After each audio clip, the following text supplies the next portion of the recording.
Hey friends, good morning. Elliot is not with me. He's taking his nap, so I thought it was a good time to chat with you. But Brody's right here. He just doesn't want to be seen. Um, but I thought today for your writing assignment, you could write your own good morning message. So I wanted to model that for you, and then you can write your own for your writing activity today. So I said, good morning. What do you think that word is? Let's tap it out. Cubs. You're right, it says Cubs. Today is Friday. How do you think I should end that? Should I say end it with a period or an excitement mark? You can choose. I will read a pocket for Corduroy. I want to get outside. Do you? You could even take a survey with your family, boys and girls, and see what they would rather do in your survey. But that's for later. I'll explain it a little bit more. You're going to write your own morning message to your favorite stuffed animal today. I wanted to read A Pocket for Corduroy. It's a great book. It's by Don Freeman. It's the sequel to Corduroy that we read yesterday. And this time, Corduroy gets lost again. And he got lost because he was looking to make his very own pocket. You'll find out what happens at the end. A Pocket for Corduroy. Late one summer afternoon, Lisa and her mother took their laundry to the laundromat.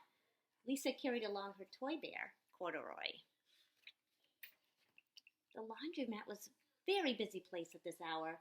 Now, Corduroy, you sit right here and wait for me, Lisa said. I'm going to help out with our wash.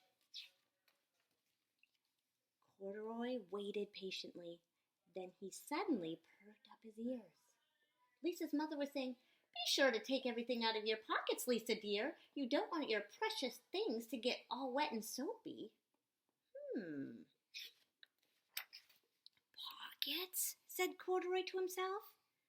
I don't have a pocket. He slid off the chair. I must go find something to make a pocket out of, he said, and he began to look around. First, he came to a pile of fancy towels and washcloths, but nothing was the right size or color.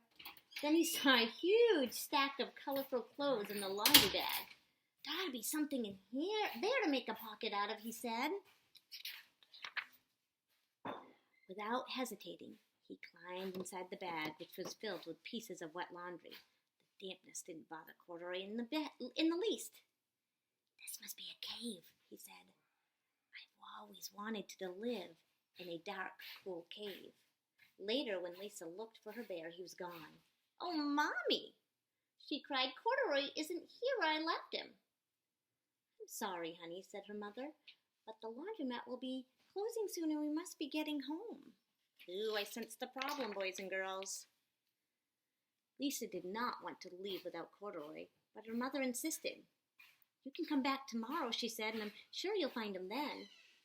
As they left, a young man wearing an artist's beret was taking his wet laundry out of the bag, the very bag Corduroy had discovered. Before he knew it, Corduroy was being tossed together with all the wet sheets and shorts and shirts and slacks inside the dryer. But just as the artist was shutting the glass door, Corduroy tumbled out into the floor. How in thunder did that bear ever get mixed up with all my things? The artist wondered. Poor Corduroy was damp all over. The least I can do is give him his overalls a good drying, said the man. He unbuttoned Corduroy's shoulder straps and put his overalls in the dryer. Corduroy grew dizzy as he watched the clothes spinning around, but the artist became inspired. This would make a wonderful painting, he said as he took out his sketch pad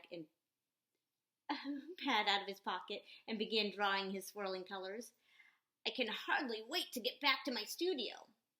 Finally, the dryer stopped whirling and the man gathered up all the clothes. Then he helped Corduroy put on his warm, dry overalls. All at once, the manager of the laundromat called, Closing time! Everybody out!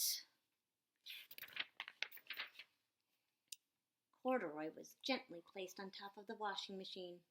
Wonder who he belongs to, said the artist as he was leaving. He should have his name someplace. He's too fine a fellow to be lost. As soon as the lights were turned off, Corduroy began his search again. He was surprised to see something white and glowing in the dark. Maybe it's snow, he said. I've always wanted to play in the snow. He accidentally tipped over the open lidded box, and suddenly he was covered with soft, slippery soap flakes. Gradually, Corduroy began to slip and slide. Oh, what fun, he said with a smile. I've always wanted to ski down a steep mountain. He landed paws first in an empty laundry basket. This must be a cage, he said, peeking through the bars. I never wanted to live inside a cage like a bear in a zoo. But by now, Corduroy felt drowsy, and soon he nodded off to sleep. Next morning, when the manager came to open the laundromat, there was Lisa waiting. I left something here yesterday, she explained. May I look around? Certainly, said the manager. My customers are always leaving things. Lisa was searching under the chairs and in the back of the washing machines when she heard the manager call to her. Is this what you're looking for, senorita? Yes, he's my best friend, shouted Lisa. She reached in and picked Corduroy out of the basket. So this is where you've been, you little rascal, she said. It's time I took you home. Lisa thanked the manager and ran down the street, holding Corduroy tightly in her arms.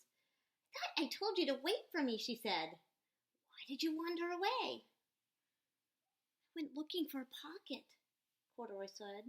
Oh, Corduroy, why didn't you tell me you wanted a pocket? Asked Lisa. That very next morning, Lisa sewed a pocket on Corduroy's overalls.